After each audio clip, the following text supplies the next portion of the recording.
You're listening to an Airwave Media Podcast. We took it all. We brought them to our land. An endless night, ember hot and icy cold. The rage of the earth. We made this curse. Carved it in the blood on our backs. We did not see. We could not, but she did. And in the end, what will I become? Senua's Saga. Hellblade 2. Play it now with Game Pass.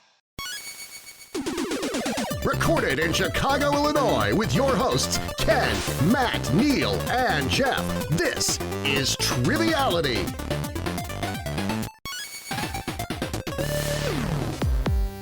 Hello and welcome to Triviality, the game where a lack of seriousness meets a little bit of knowledge. My name is Ken, here in the studio with Jeff and Neil. What's going on, boys?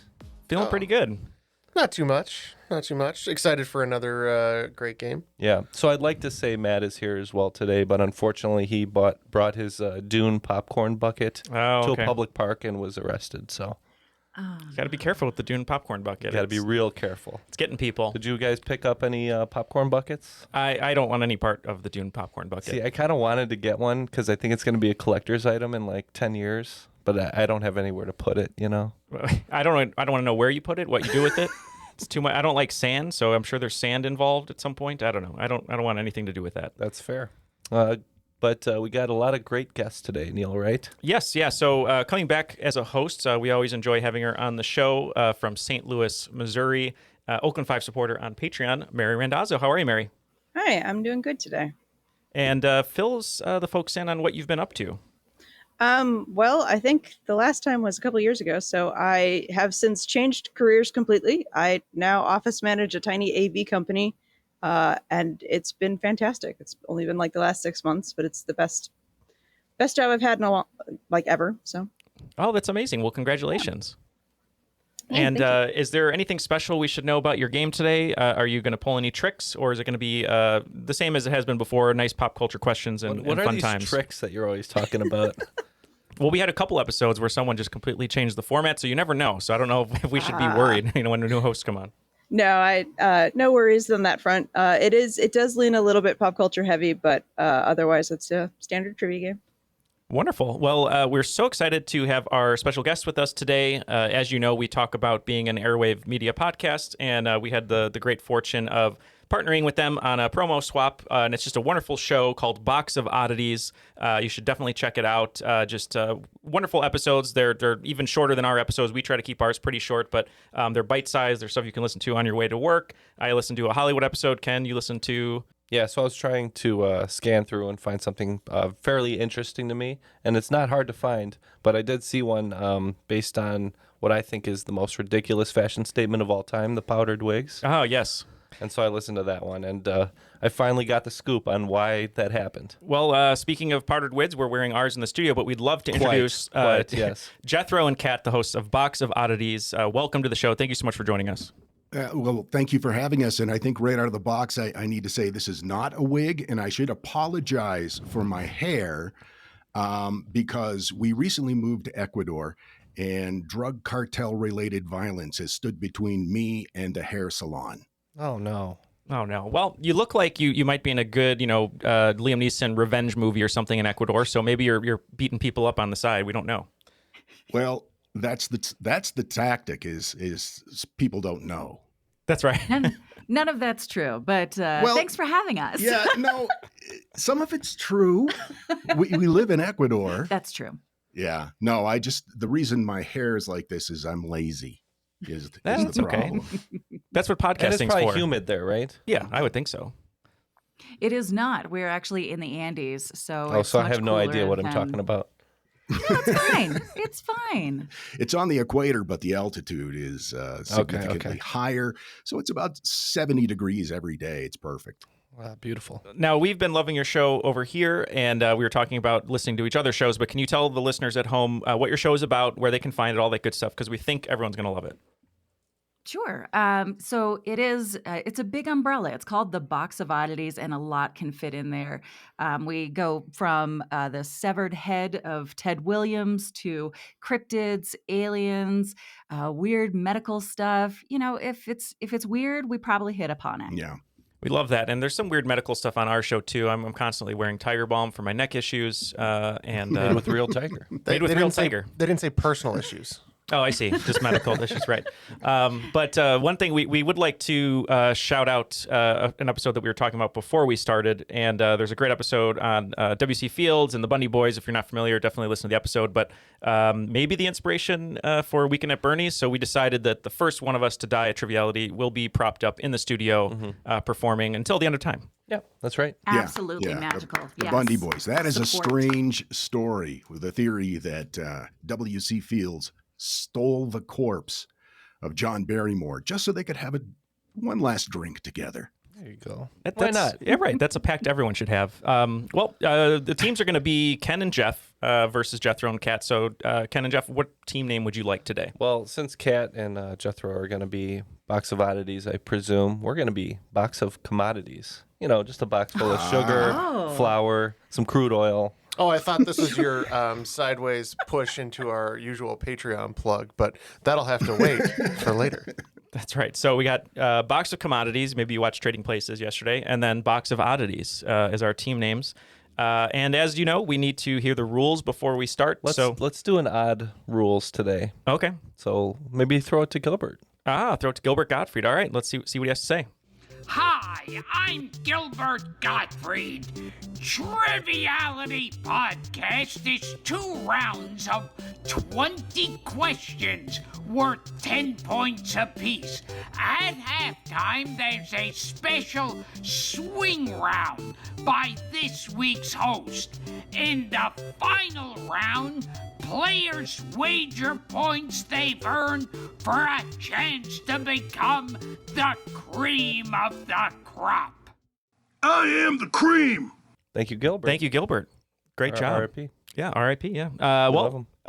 Jethro and Kat, get ready to play the game. Mary, we're ready to go. We'll let you start with question 1. I'm just going to scorekeep here and maybe interject with a few pop culture references that only like 3 people get. But we'll see what happens. All right. So round 1, question 1, category is first round KO. Downed in the first round by the Phantom Punch in 1965, who is the opponent seen fallen in the ring in one of the most famous pictures of Muhammad Ali? The fight was a highly anticipated rematch, and after such a quick victory, rumors of a fix were widespread, though no one was ever able to prove it. I think we're locked in. Yeah, we're all set. So are we? Because you wrote something down, but I literally cannot read what this says. I can't read it either. Your handwriting is atrocious. And I forgot what I wrote, so now we're screwed. Yeah, we're all set. Yeah, we're not 100% sure, but we think there is a pretty good rivalry with Joe Louis. Is it Joe Louis? There's many Louis. So. Anyways, I think we're answering with Louis in the Jeopardy style. We're gonna go with Sonny Liston. And one team has it correct. It is Sonny Liston. Yeah, that sounded right once I heard it. You know, we're from Maine. That's our home state. Mm-hmm. And that fight took place in Lewiston, Maine, which is a city of about, 8,000 people. How they got that fight to that small community blows my mind. Must have been for the lobster. Oh yeah. Well. Oh, and then everybody was very mad I want about lobster it. After, so that's where we're gonna have right. Yeah. It's all about. But you got to say it. You have to say it like this: lobster. Lobster. Lobster. Lob. I like it. Lobster. Yeah, it feels good. It feels good. It does feel good. Like the Dune popcorn bucket. No. Dune popcorn bucket, just like saying lobster in Maine. Yeah, Just no. Hold the salt, right? Okay. Moving on. Round 1, question 2. In cartoons, are drug-crazed rodents raiding your child's medicine cabinet? Rats on Ritalin, next on Sick Sad World. Are bats sneaking into your neighborhood disguised as cute flying squirrels? Rabid rodent ripoff tonight on Sick Sad World. Sick Sad World was a show within a show on what spin-off which ran for 5 seasons on MTV? All right. Well, we're not 100% sure, but we have a decent idea. So it was an MTV show. It's an animated MTV show, so we're locked in. I think, okay, I've got a guess, but it's just that, a guess. All right, you guys go ahead first. Ren and Stimpy? Ren and Stimpy? Not a bad guess. We're going to go with Daria, which I think might be a spinoff of Beavis and Butthead. La, la, la, la, la. And Daria is correct. I always forget that was MTV. Well, and yeah, I forget it was 5 seasons, but it was one of my favorite shows at the time. So, hey, Jeff, we got some points.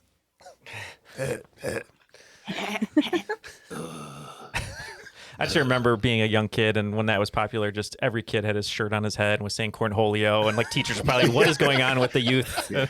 I need TP for my bunghole. It was very weird, and I never cared for Beavis and Butthead, but Daria was the best. So, all right. Question 3 is lesser known sequels. Who is the famous author whose father was born in the colony of Saint-Domingue to a French nobleman and an African slave? This author's many works include the sequels 20 years after and the Vicomte of Braglione 10 years later.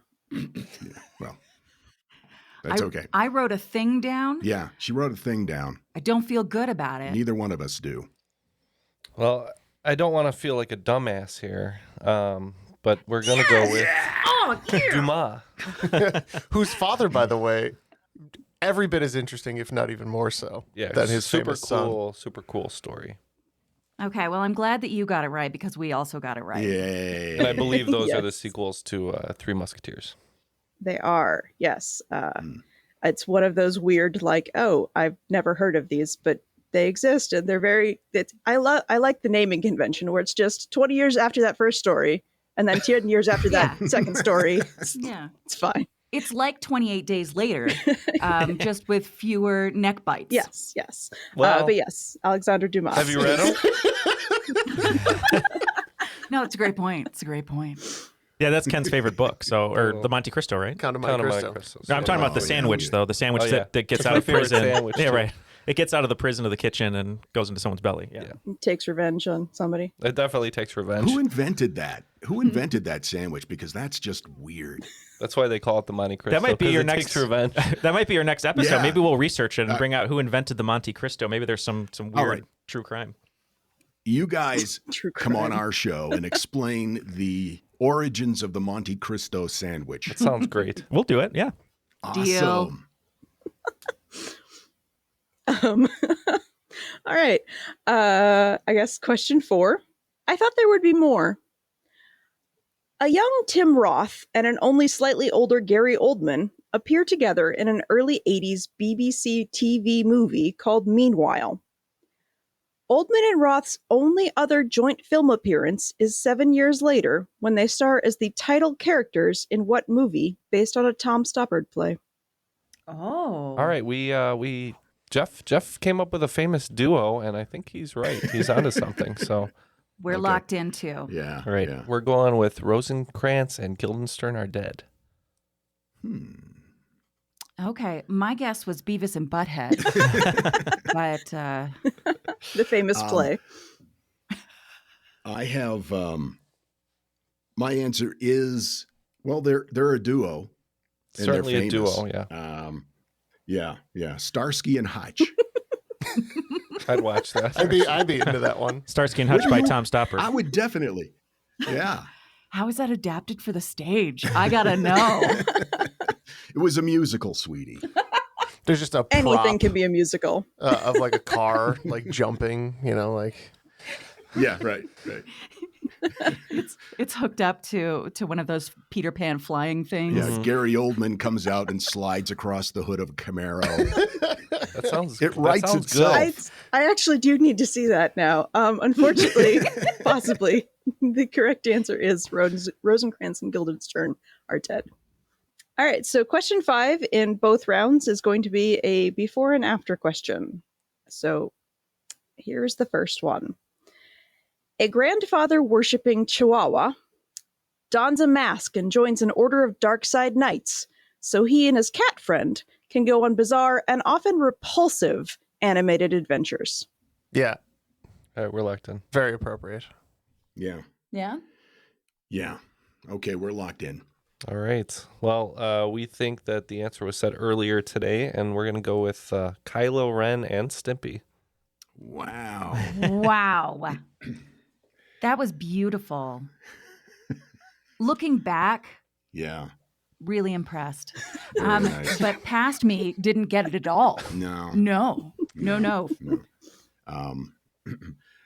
We thought it was something by Dumas, but we wrote down, we don't know. This is definitely Kylo Ren and Stimpy. One of my favorite My dinosaur occasional pub droppings trivia team painted names. like Easter eggs. That's pretty great. Yeah, while writing this, I had totally forgotten that one was a Chihuahua and the other one was supposed to be a cat. So, Yeah. it's No, they were just monsters in my head. Yeah. But again, I didn't have MTV. Well, speaking of the monsters here in the studio, it looks like Ken and Jeff, Box of Commodities, have a lot of orange juice with 40 points, and not too far behind, Box of Oddities with 20. So it's a very close game going into question 6. Question 6. In TTRPGs, there are 7 core races in the Dungeons & Dragons 3.5 edition Player's Handbook. Human, dwarf, and elf are 3 of them. Name half of the remaining 4 races for full points. We're locked in. Okay, we are locked in. We're locked in. All right. Well, the half was definitely a clue here. We're going to say half orc and half elf. All right. Well, we did 3, just, to kind of round it out. Pterodactyl, half a ham sandwich, and Gary Oldman. Yeah, which is the name, interestingly, of an early 90s alternative rock band. Sounds like a great band. And yes, I did try to throw in a hint for anybody who was less familiar with this game. But your 4 options were halfling, half elf, half orc, and you could have also said gnome. But so Forget the gnomes. all right. Question 7 is in making art. Sprigging, sgraffito, slip transfer, raku, salt fire, and soda fire are all decorative techniques used in what artistic discipline? Okay, we're locked in. We are looking at graffiti, spray painting. Okay, we're going a little bit of a different direction here, and we're going to say it's ceramics or pottery. It is ceramics and pottery. Ceramics. Yes. Right. Amazing. Graffiti. Oh, we should have known based on I mean, your that was kind of a preamble about ceramics. on my mind lately, but yes, they're all, some of them are surface decorating techniques. Salt and soda firing are ways to get like actual decorative patterns out of the, firing in the kiln. But yes, this is all ceramics. As soon as you said slip, Just I was learning. like, that was my in. Yeah. Yeah, that's slip and the firing I was hoping would be the big hints there. So it's my current artistic we don't obsession. take hints. Oh. I thought you would have That's why I known thought that, it was- Jethro and Kat, because you are posed like Patrick Swayze and Demi Moore in Ghost right now. But Oh, yeah. Well, but that's just how we sit. that's right. That's right. That's just how we sit. Me and Jeff also. Also, yeah, I don't know why you're both shirtless in here, but it's fine. All right. I'd really like to Photoshop you doing ceramics, but the instead of a pot, it's the Dune Bucket. Mm-hmm. Well, I'll leave it in the episode, so that way you can. I may just do it anyways. I think that's worth doing anyways. Yeah. All right. Question 8. Play it loud. Bagpipes are not included in a traditional symphony orchestra, which is a shame. What section would the bagpipes be included in if they were? We're going to go ahead and lock in here, so feel free to tug out loud. Okay. Well, my first thought is because you right? Right? Because of all the right. And then there's also It's lovely. the The Scottish sticks music. that thank you. Right. Thank you. Mhm. that you breathe into. Those are wood. So Mm-hmm. I would say woodwind. Yeah, that's what. Or woodwind. Woodwind. Woodwind. Yeah, we're agreeing with you here and saying woodwind. What's the difference between the brass section and the woodwind section? Something to do with the reeds? One's got wood in it. They're not all wood. Yes. Nah, they're not all wood. It's the reed makes a woodwind. And there is a reed in the chanter of a bagpipes, so they are woodwind instrument. Moving on to something significantly less, highbrow. If you call bagpipes highbrow. Question 9 is in Backstreet's Back. Dead 7 is a zombie Western B movie with a surprisingly ex-boy band star-studded cast. AJ, Nick, and Howie of Backstreet Boys and Joey and Chris of NSYNC are joined by Jeff Timmons, Eric Michael Estrada, Tever Pennick, Jacob Underwood, and Dan Miller. For 5 points each, name the other 2 late 90s, early 2000s boy bands the actors listed were a part of. I didn't know my friend Dan Miller was in this movie. Oh. Shout out Dan Miller. These are the 2 I can think of. Yes. Wasn't there a British one, though, too? Oh. Should we worry about them? No. No. Okay, we're locked in.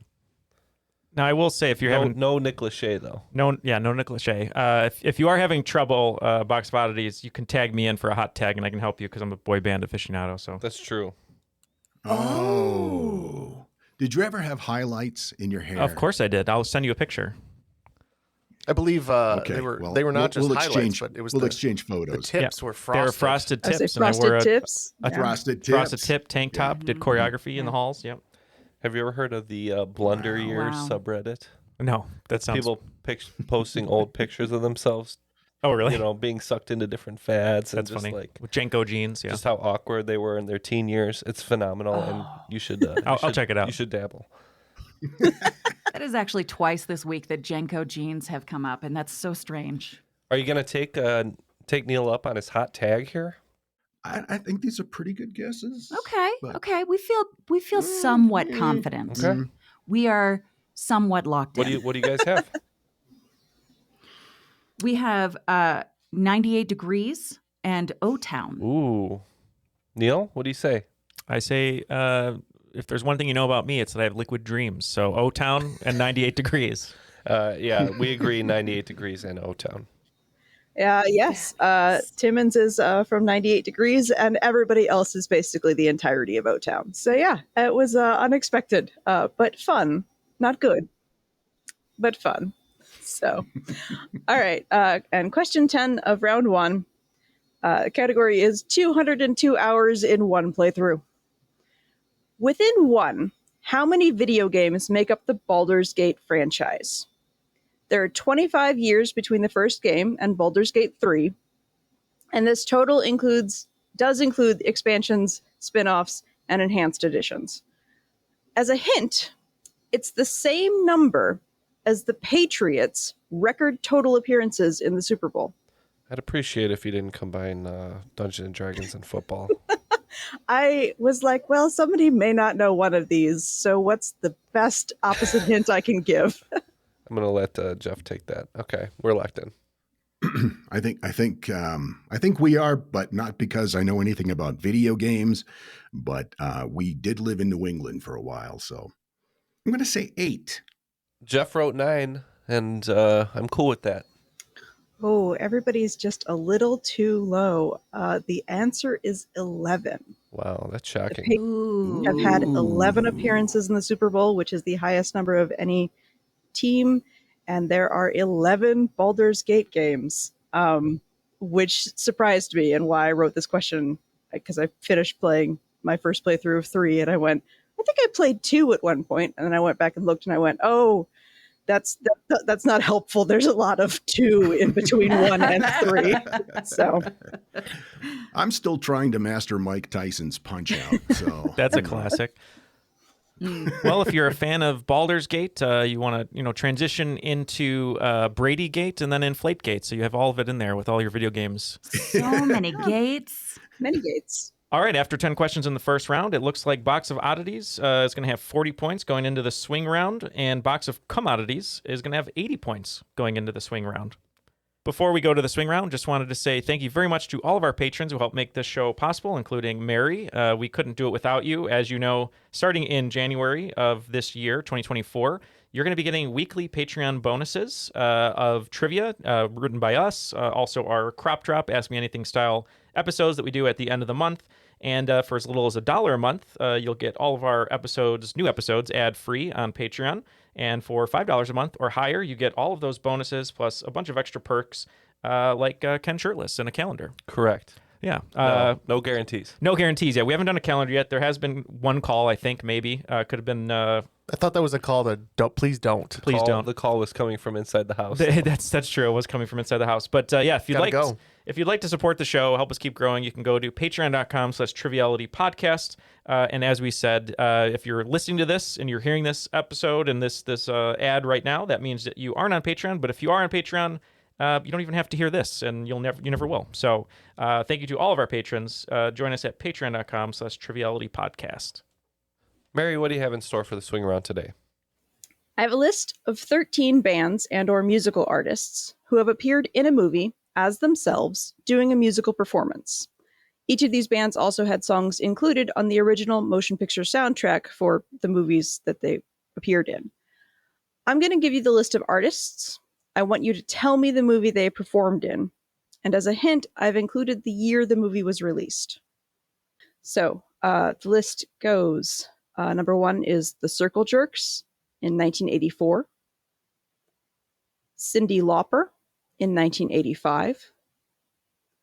Twisted Sister, also in 1985. ZZ Top in 1990. Primus in 1991. The B-52s, under a slightly altered but thematically appropriate name, in 1994.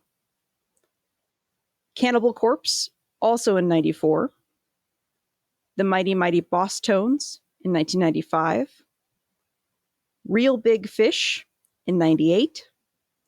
Letters to Cleo in 99. The Offspring, also in 1999. Rammstein in 2002. And Daft Punk in 2010. All right, we have our questions. We'll be right back with the answers after these messages. We took it all. We brought them to our land. An endless night, ember hot and icy cold. The rage of the earth. We made this curse. Carved it in the blood on our backs. We did not see. We could not, but she did. And in the end... What will I become? Senua's Saga. Hellblade 2. Play it now with Game Pass. All of the answers are now locked in for the swing round, or as they call the middle on the Box of Oddities, the thing in the middle. But today it's going to be the swing round. But yeah, let's throw back to Mary and see how everyone does. I might do a little hot tagging. We'll see what Jethro and Kat need, but let's see what the competitors answered. All right, I will just go down the list and give you the band, and you guys give me the movie, starting with the Circle Jerks. We're going to say that they were in The Piano.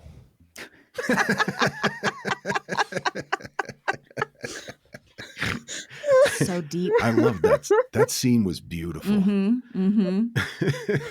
my goodness. We're gonna say we're gonna go in a different direction. Yeah, we're gonna go Repo Man. And Repo Man is correct. Oh. But yes, so number 2, Cyndi Lauper. We're gonna say that was The Unbearable Lightness of Being.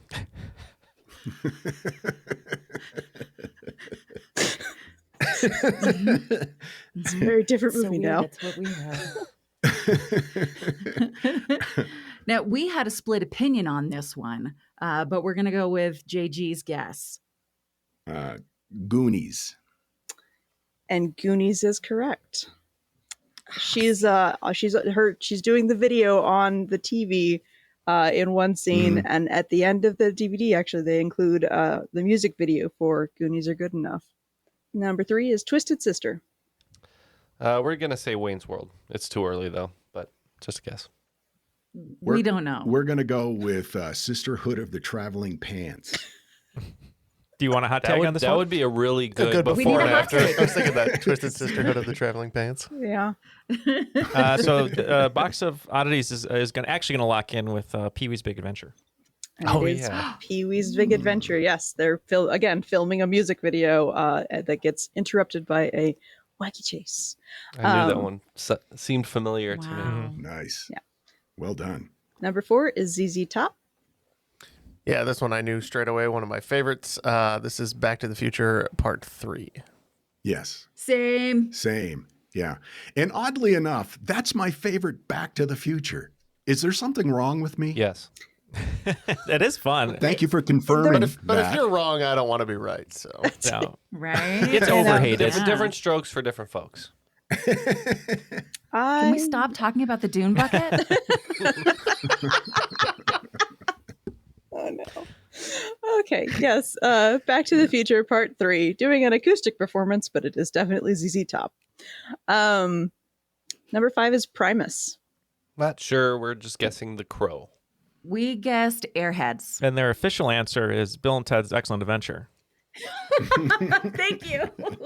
Yeah, I think it's Bogus. It's Bogus Oh, Journey. is it it's the sequel? Oh, my bad. It is the sequel. It is the sequel.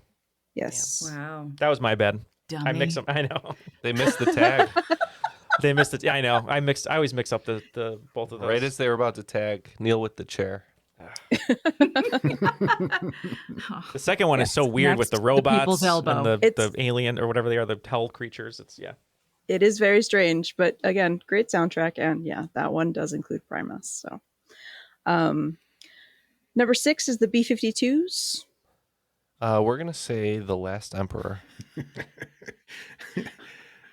We're gonna go out on a limb here. I don't know why I think this is a possible correct answer. The Flintstones. It is, in fact, the B-52s performing as the BC-52s in the Flintstones. Wow. Oh, man. That's awesome. Yes. All right, number 7, Cannibal Corpse. Ken knew this right away. Now It's we're his gonna favorite hopefully band. get some points here. We went with Ace Ventura, Pet Detective. We were just talking about this last night because I was playing and JG was like, "What is this?" And I went into this whole thing about how Jim Carrey was really into Cannibal Corpse at the time, and he actually requested that Cannibal Corpse be a part of the film. Mm-hmm. Yeah, we were playing a little game that we call Complete Opposites, where she will choose a song, and then I will choose something completely, in my mind, opposite. That's a beautiful game. I like that. Yeah. Thank you. Cannibal Corpse, we went right into Afternoon Delight by Skyland Vocal Band. And then you went right back into Entrail, right? Yes, that's right. Jeez, were you listening? Oh, it's so weird. I told you Alexa's spying on us. Always. Can't trust her. But yes, that the first Ace Ventura movie, Pet Detective. The Mighty Mighty Boss Tones. So I can really picture this one, and it's driving me crazy because I know it's like at a high school dance, and it's very bizarre that they're playing, the impression that I get. But we went with Buffy the Vampire Slayer. I'm just guessing here again. Hairspray. I think what Jethro said, actually, it got lost in translation, was Clueless. Oh, yes. Yeah, Clueless. Yes, that's right. It is, I in fact, love Clueless. Rolling with my homies. That's right. And yes, it is at the dance, but it is Clueless. Number 9 was Real Big Fish, keeping in the ska theme. Pretty sure it was basketball. Yeah, and I think they think that as well. That's what yep. Yeah, that's what. Yeah, basketball. Definitely what you had written down. Absolutely. And it is correct. It is basketball. Yep. Number 10 is Letters to Cleo. Ken and I love Kay Hanley so much. We've actually both seen her perform live, which is partly true and also not true. We did see her perform live. And we said 10 things I hate about you. What a weird way to answer that question. It's a reference to Parks and Rec where Ben says I love you, Kay Hanley, and he screams it. Okay. Yeah. We were hoping maybe to tag in. Yeah, and they want to echo what Box of Commodities said by saying, 10 things I hate about you. It is, in fact, 10 was things I Romeo hate and about Juliet. you. Which always confused me because they talk about Bikini Kill throughout that movie, but They it is do, Letters yeah. to That's true. Cleo that is playing. So From the roof. So indeed. The Offspring. We're going to say How Green Was My Valley.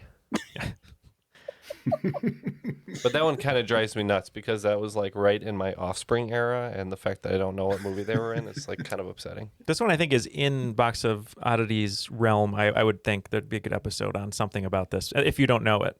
So I think there might be a future episode about the phenomenon known as idle hands. So that's what we're going to lock in with. It is Idle Hands. I do remember that. That was with the actor with the big eyes, yes? Yep, that's right. The guy that stands up and walks around. Yep. Yeah. I remember Talks about that. planes crashing, and he was Casper at one point. Yeah. Yeah. Devon Sawa. Yes. Yep, Devon Sawa and Jessica Alba. Yep. Mm-hmm. Seth Green. Seth Green, yeah. One of the first times I saw him. This is definitely a movie I rented in my go to Blockbuster and go through the horror section. But yes, it is Idle Hands. Nice. Number 8 through 11, I just attributed all of them to Can't Hardly Wait. Oh, one of my favorites. I will say that would have been the correct answer for none of them. So that's Awesome. Congratulations. Thank you. Well done. So supportive. Number 12 is Rammstein. I think I pulled this one weirdly off the fact that a buddy of mine and I, when we were younger, he used to always listen to the Triple X soundtrack. So I was pretty sure that Firefly, Rammstein, was in Triple X. Yeah, and Kat's favorite movie apparently is Triple X because that's what she wrote as well. Yeah, yeah. One of the, I will say the only reason to watch this is for the very opening scene is a Rammstein performance that is actually one of my favorite versions of Firefly. But yeah, it is Triple X, another movie that I rented from Blockbuster and then never returned and owed them a lot of money for it. Not because I wanted to keep it, but because I lost it. So good times. That's fair. And the last one, Daft Punk. We're saying Tron Legacy. Yeah, that's what we were going to say too. Yeah. And so that's what you said, right? Tron Legacy. Yeah. Yes. Well, then you would be correct. It is Tron Legacy. Yes. They did based. I had the original Tron on Laserdisc. Oh, That's awesome. that's awesome. Yeah. Yeah. Jeff Bridges, cinematic gold. It's the best Absolutely. version, I'm sure. Such confidence. Oh, yes. And that's a little bit of a curveball because instead of having a song or two on the soundtrack, Daft Punk composed and performed all of it. So After the swing round, it definitely was a swing round because the Box of Oddities picking up 60 points, bringing them to a clean 100 points going into round 2, and the Box of Commodities picking up 30 points, bringing their total to 110. So the lead has been narrowed. all right. Question 1 in round 2 is in vexillology. Because you have to throw the big words in there sometimes. What's the answer, Jeff? You locked in. Yeah, I would be curious to see what you locked in with. But It's intended for humor, Neil. in this question, the flag of Jamaica is currently the only national flag to not include the colors red, white, or blue. Which 2 other countries used to share this distinction? One changed its design in 2017, adding red stripes, and the other was replaced by a reinstated older design in 2011. You only need 1 for full points, but you'll get 5 bonus points if you can name both. So we're going to go ahead and lock in here based on Jeff's prowess in the category. So go ahead and discuss out loud if you want.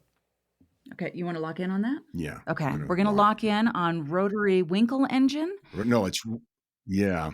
and Winkle rotary engine. Winkle- My bad. I'm sorry. okay, and hacksaw Jim Duggan. Okay. Oh, for the bonus points. Okay. That sounds right. Jeff, what do we have? We said Libya, which I believe changed their flag during the 2011 revolution there. Yes. Did you have a guess on the other one?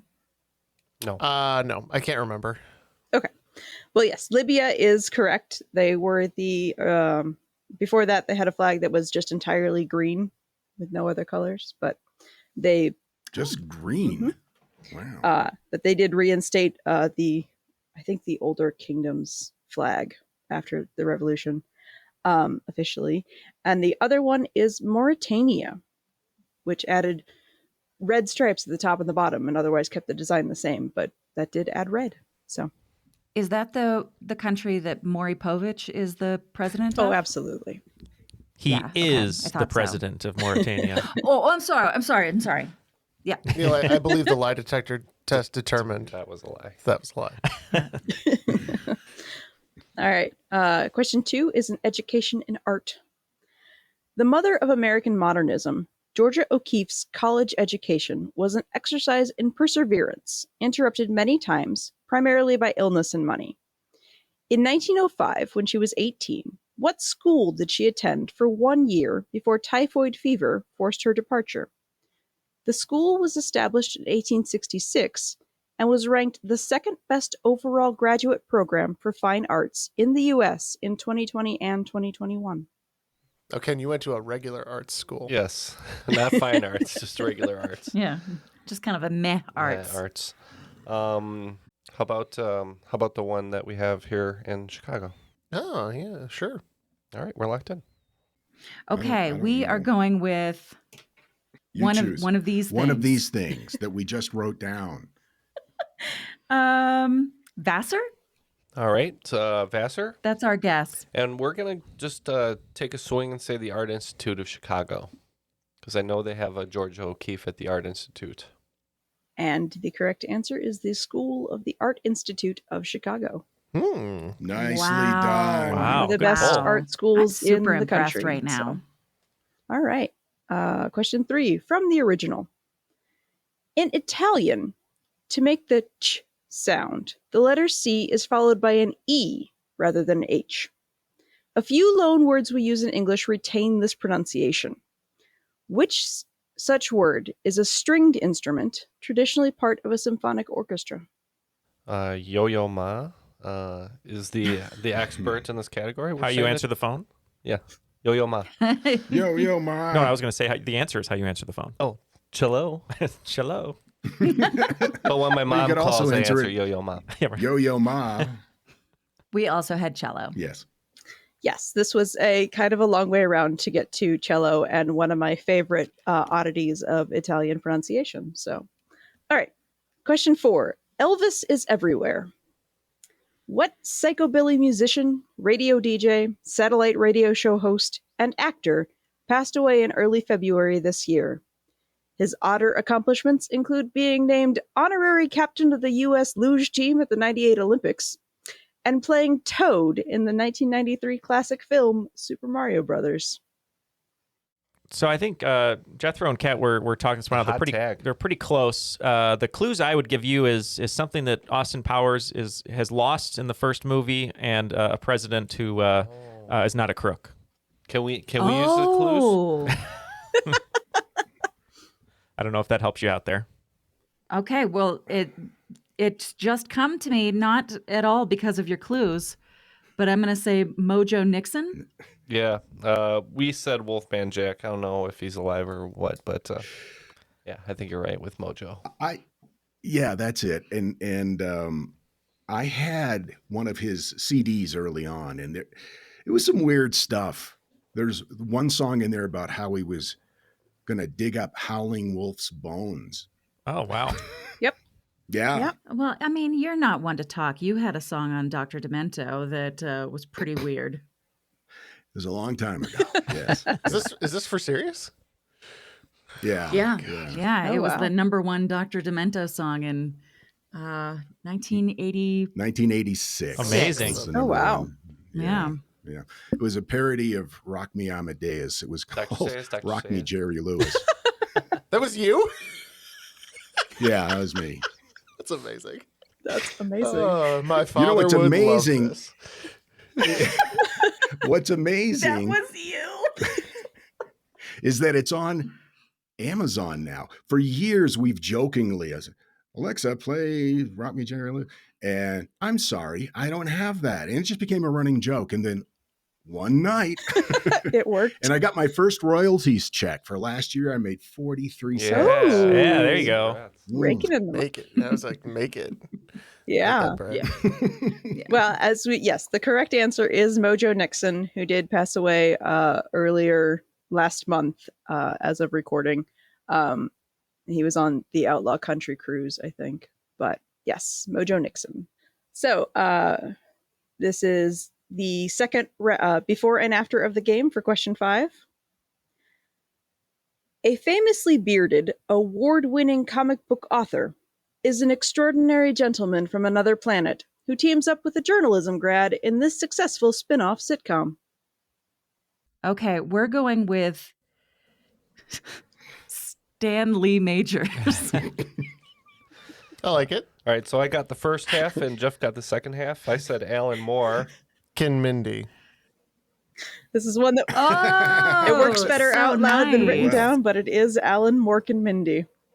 Wow. Okay, I've never seen Mork and Mindy, but I am familiar with it. And so either way, I'm embarrassed. It was considered genius at the time, but it didn't age well. You know, I saw a rerun of it. No, the same. I was considered a genius, but I did not age well. She was in a show called Dork and Mindy, I think is the name of it. Wow. We're fighting now. Is that what you wanted? Is that any different from any other time? We're always fighting, you guys. All the time. I thought I peaked in second grade, but here I am on a podcast. So as Box of Oddities is fighting internally here, and we're not sure if the show is going to continue, the scores are in for the first 5 of the second round.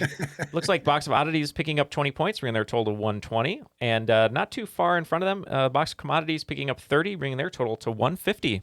So still close. Then question 6 is brought to you by the letter C. Humans and other bipedal or vertical organisms use anterior and posterior to denote front and back in medical language. For 5 points each, what 2 different directional words are used for quadrupeds, indicating whether something is closer to the head or to the tail? We're locked in. We're locked All right, they're locked in. We have no idea. Well, you got the cabeza, right? That's the one that's the side. head. That's closest to the head, and the caboose. Cabeza and caboose. That's what we wrote. Holy crap! Great minds think alike. Ow! Excellent. Oof. I wish either of those were correct. Wow.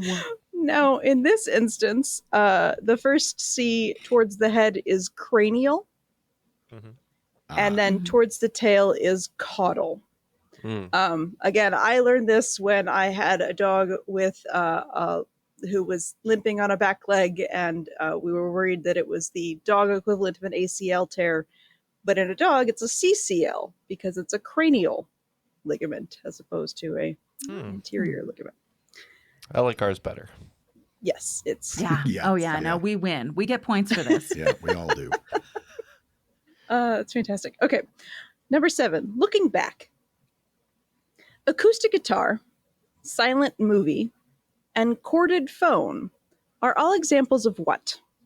The word in question describes things that didn't used to need qualification. Interesting. Okay, we are locked in. All right, what do you guys have? Nothing. Nothing at all. No, 0 What do things. we have, Jeff? I had nothing myself. So This is a word, and it describes a thing. Whether it describes the thing that we're being asked about, I know not. We said backronym.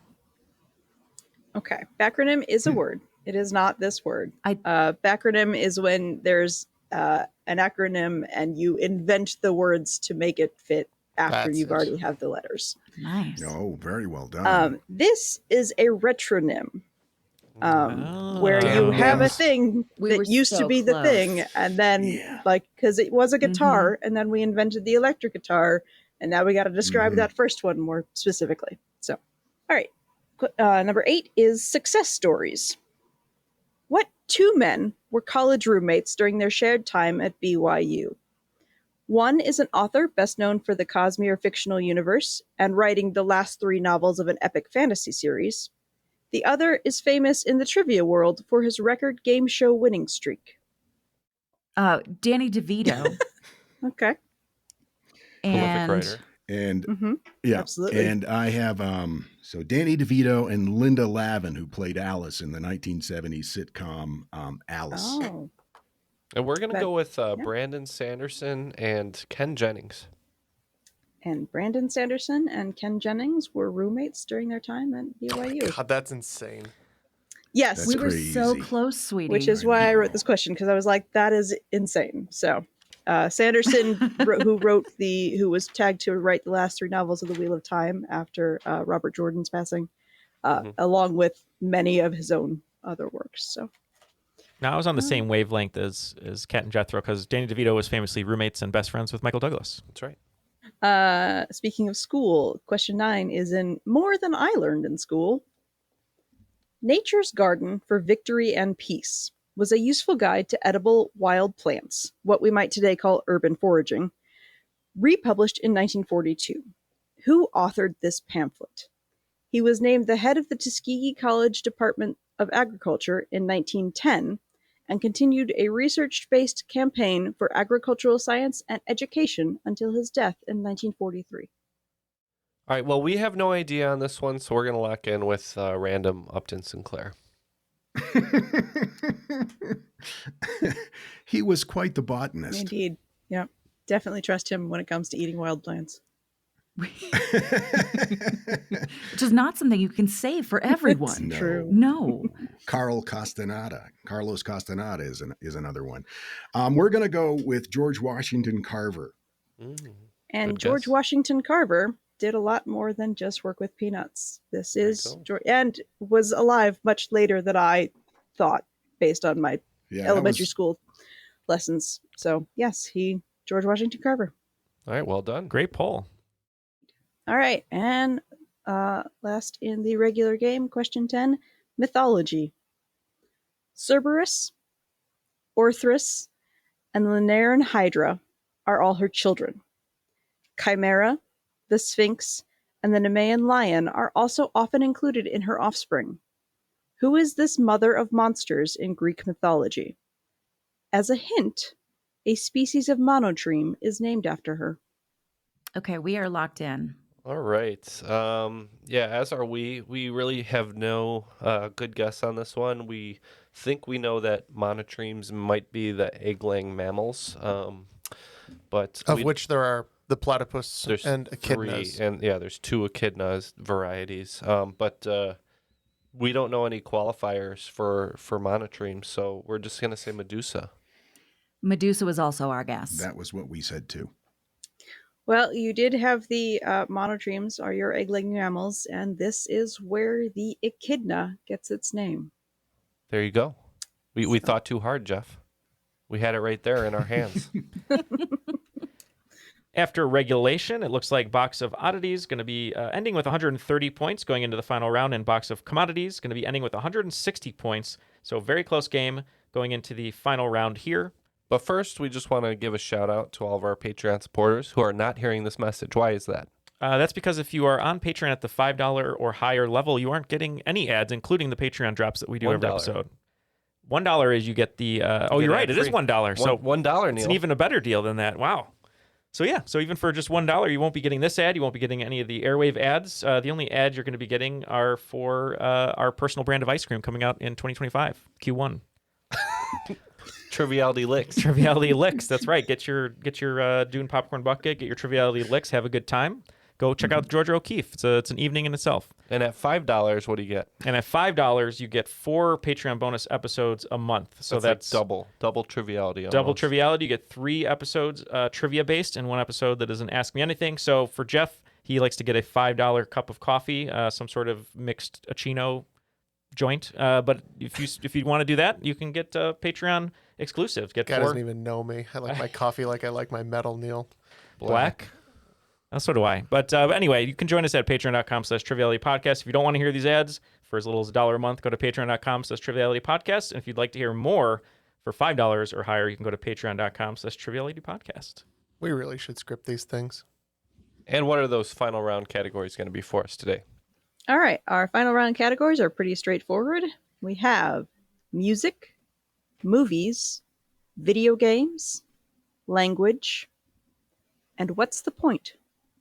All the wagers are now locked in. Looks like we're going 30s all the way down, but we'll see if Kat and Jethro can come raging back in this final round. What are the questions? All right, question 1 in music.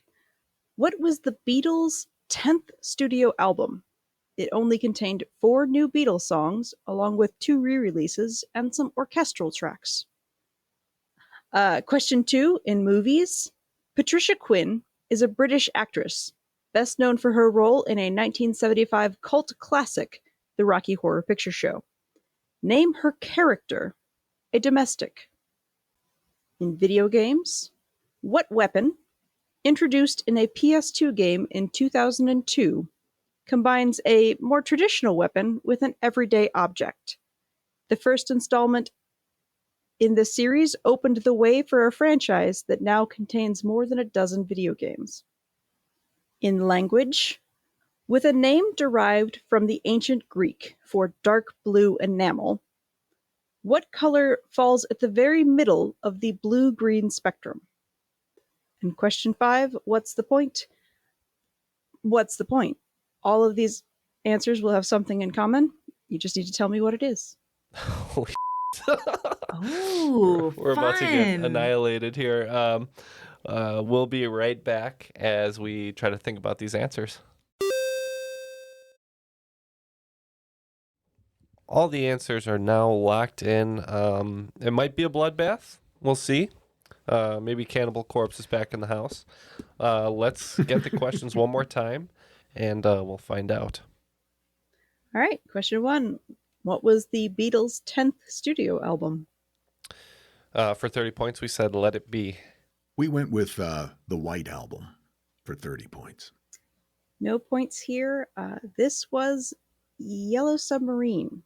Most of the album was the orchestral soundtrack, but they did have 4 That's new right. songs and 2 re-releases included on it. That's right. I hate that album. It's not my favorite. And you will continue to. No. Yes. Since it has plagued Now you even again. more yes. so. Yes, you have more reason. Even more. All right. Question 2. What role did Patricia Quinn play in the Rocky Horror Picture Show? We don't know, but you said domestic, and it's capitalized there. So we just said Kat.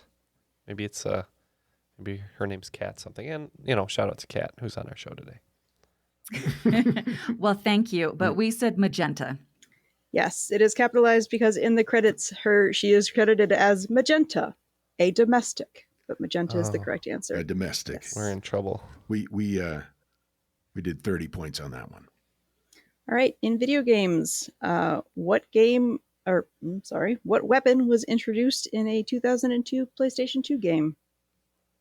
I could have sworn this is the Keyblade, but it's not looking good based on the category here.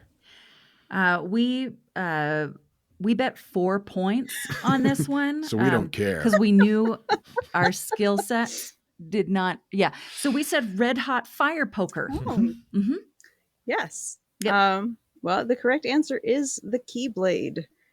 Okay. Oh wow. So that changes Okay. things. I thought you said the key blurb, and I was like, why are the elves getting involved in this video game? But Yeah. Right. They do not mess around. It's all about the elfin magic. Indeed. I would not have called that a more traditional weapon. It's too late. All right, and the last question, or the second to last question, what from the ancient Greek color is it between blue and green? We said cyan for 30. We only bet 10, but we're also going with cyan. And cyan is correct. Now, okay, so what I think there was some struggle here, but does anybody have an idea of what is the point? Well, our locked-in answer is like life. There is no point. But I think in retrospect, now that we know all the answers, we think it's the abbreviations of printer ink. Yeah. CMYK. But that's cyan, not our magenta, official yellow. answer. Officially, we lost 30 points. Yeah, we just before we knew about Keyblade, Right, we yeah. went with Colors. Colors. Colors. Yes. Is that right? Is it colors? Is it colors though? I mean, it's unfortunately not specific enough, but yes. All of these answers, CMYK, stands for cyan, magenta, yellow, and key in your printer ink. Key black. Being a key for black. Very well done. Wow. Very well done. That's all she wrote. It looks like the final scores are in, and Box of Oddities almost with a knockout punch at the end there, but they're going to be ending with 116 points. But today's cream of the crop, narrowly winning, is the Box of Commodities with 130 points. What a game. Great game, everyone. Wow. I'm talking all the way to the top. Yeah. Wow. I still think it's anyone's game. It's definitely anyone's game. It is anyone's game still. After the recording is off, it's still going to continue until the end of time. Well, thank you so much, everyone, for joining us today here in the studio. Let's start with Mary. What a wonderful game! Always fun to see you on our show. Have you asking questions or just your fun personality? It's always nice to see you, and we also appreciate you being a supporter on Patreon. But any final shout outs before we let you go today, Mary? Not really. I will say it's always a blast being here, but I guess right now on top of my mind, one of the things that I would suggest people do is just go take classes. If you feel like there's something you want to learn or time you have, the community colleges, local schools are always a great thing to do. I graduated last spring, but I still take classes because it's cheaper than paying studio fees for art and stuff like that. So That's great advice, actually. That is. I love that advice. If there's nothing else to do in your life, it's wonderful. always good to learn something new, and why not try something that maybe is outside of your comfort zone? You don't have to stop learning. You never stop learning. That's right. If anyone wants to, I guess, keep listening to our show, you might not learn anything, but it's kind of like a class. But You know where you do learn some stuff, though. you do learn some stuff on the Box of Oddities podcast with Jethro and Kat. So we'd love to have you tell everyone where they can find your show, and then any shout outs you'd like before we let you go today, because we'd love having you on the show. Thank you. Thank you so much. You can find all of our stuff and the links to everything else at theboxofoddities.com. We're on all the social medias, all the platforms. We try to be as available as possible for you. Please join us. Please listen to us. Thank you.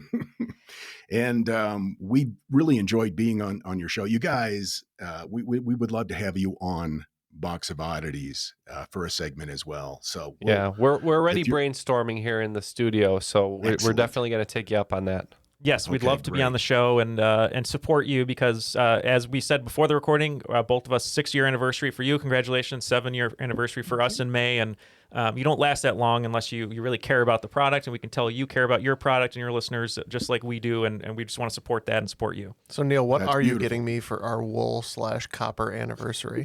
Wool/copper anniversary? Cotton ball with a copper wire jammed in it. There you go. So sweet. That's lovely. Maybe a little bit of blood. We'll see what happens with the Dune Bucket if there's any I blood was there. saying better or worse than a Dune Bucket. Yeah. Yeah. Well, on that note, we want to say goodbye. Thank you, everybody, for listening. And if you want to check out other great Airwave Media podcasts, such as Box of Oddities and us, go to airwavemedia.com. You can listen to Attaboy Clarence, which we discovered is a film podcast, I believe, right? That's right. It's like a classic film. Yeah, Attaboy Clarence, reference to It's a Wonderful Life. Yeah. Oh, thank you, Clarence. Yeah. History Tea Time and Sleepy, in case you need something to put you to sleep. Yeah, I'll put you to sleep. All right. Well, thank you, everyone, for joining us today. Thank you to Jethro and Kat from Box of Oddities Podcast, Mary for her wonderful questions and advice to get some classes in your life, and for Matt, who wasn't here for what reason, Ken? What did we say? I don't remember. He was arrested. Oh, he's arrested. That's right. Because of the bucket. Oh, because of the bucket. Right. He's still he's inside the slammer while also inside the Dune Bucket. But thank you, everyone, for joining us. We'll see you next time on Triviality. Thank you.